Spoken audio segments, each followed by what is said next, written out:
ఎటువంటి సర్జరీ లేకుండా sciatica, spondylitis, frozen shoulder కి కేవలం 45 నిమిషాలలో నొప్పి లేని అత్యాధునిక చికిత్స ప్రాణ పెయిన్ క్లినిక్.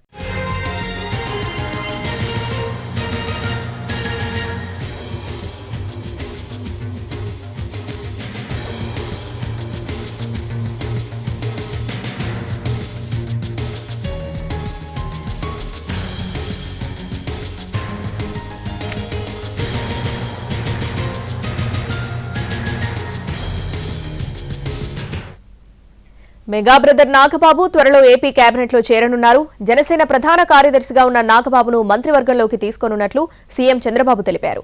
రాజ్యసభకు టీడీపీ 2 అభ్యర్థులను ప్రకటించడంతో నాగబాబుకు మంత్రి పదవి దక్కింది. ఏపీ డిప్యూటీ సీఎం జనసేన అధినేత పవన్ కళ్యాణ్ సోదరుడు నాగబాబుకు ఏపీ కేబినెట్ లో చోటు దక్కింది. ఆయన్ను మంత్రివర్గంలోకి తీసుకోవాలని నిర్ణయించినట్లు ఏపీ సీఎం తెదేపా అధినేత చంద్రబాబు నాయుడు ప్రకటించారు. జనసేనలో చురుగ్గా పనిచేస్తున్న నాగబాబు ప్రస్తుతం ఆ పార్టీ ప్రధాన కార్యదర్శిగా కొనసాగుతున్నారు. సీఎం చంద్రబాబు నిర్ణయంతో త్వరలోనే మంత్రిగా ప్రమాణ స్వీకారం చేయనున్నారు నాగబాబు.